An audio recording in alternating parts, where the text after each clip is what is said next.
Hello বন্ধু, পূর্ণিমা রান্নাঘর। আমি আজকে মসুর ডালের খিচুড়ি আর কষা মাংস বানাবো, চিকেনের কষা। চিকেনের কষার জন্য আমি পেঁয়াজ কুচি, আদা কুচি, শুকনো লঙ্কা ফোড়ন দেবো, রসুন বাটা, তিল, টমেটো বাটা, কাশ্মীর গুঁড়ো লঙ্কা। এদিকে আমি লেগ পিস নিয়েছি, সিদ্ধ করেছি। এদিকে মসুর ডালের এই যে খিচুড়ি বানাবো। তাই রাত্রিবেলা বৃষ্টি পড়ছে, কী খাবে? তাই বলে গরম গরম খিচুড়ি মাংস কষা। আপনারা দেখতে থাকুন কী করে বানাই।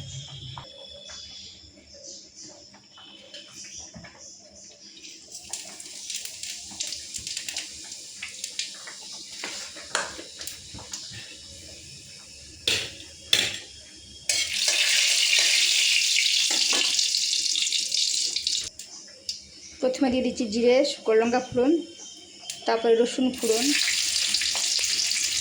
তারপরে পেঁয়াজ কুচি। মসুর ডালে রসুন ফোড়ন পেঁয়াজ কুচি দিলে খেতে ভালো লাগে। দেখুন মাংসটাকে সিদ্ধ করে নিয়েছি, লেগ পিস গোলমরিচ বাটার দিয়ে আমি লেগটাকে সিদ্ধ করেছি। যেহেতু এখন একটু মাংস ভালো লাগে না খেতে, তাই একটু বাটার দিয়ে সিদ্ধ করে নিলে খেতে খুব ভালো লাগে। তার সঙ্গে আমি সব কিছু দিয়ে আবার মাংসটাকে একটু কষা কষা করবো। খিচুড়ি মসুর ডালে খিচুড়ির সঙ্গে মাংস কষা ভালো লাগে। প্রথমে দিচ্ছি বাটার, সামান্য,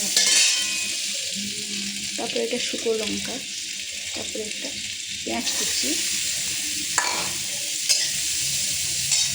ভাজতে থাকবো। আমি রসুন বাটা দিয়ে দিলাম, তার সঙ্গে ভাজা ভাজা হবে। এবারে আমি দিয়ে দেবো আদা, এবার আমি দিয়ে দেবো তিল বাটা, টমেটো বাটা, এবার দিয়েছি কাশ্মীর লঙ্কা, গোলমরিচের গুঁড়ো। এতে কষাবো। আমার মসুর ডালে খিচুড়ি হয়ে গেছে। যে আলু দিয়েছি, বড় বড় ডুমো ডুমো করে পেঁয়াজ কেটে দিয়েছি।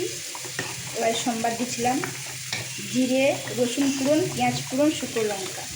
এটা আমার কমপ্লিট। এটা আমার হয়ে এসছে মশলা কষানো। বা চিকেন লেগ পিসগুলো আমি দিয়ে দিচ্ছি।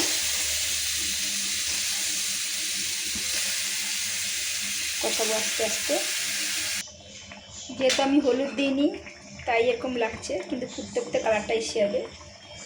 এটা কষিয়ে কষিয়ে নামাবো মশলাগুলোর উপর দিয়ে। গামাখা মার পুরো লেগে থাকবে গায়ে লেগের পিসে।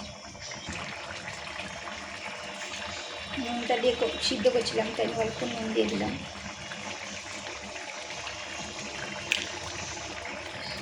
নামানোর আগে কটা কাঁচা লঙ্কা। এর মধ্যে গোলমরিচ দিয়ে করছি। এর মধ্যে ধরো গরম মশলা, এলাচ, দারচিনি কিছু লাগবে না। গোলমরিচের স্বাদটা তাহলে চলে যাবে। চিকেন কষা আমার হয়ে গেছে। এই যে দেখুন, গোলমরিচ দিয়ে তিল বাটা দিয়ে চিকেন কষা। আপনারা রান্না করে খেয়ে দেখবেন, দারুণ লাগবে।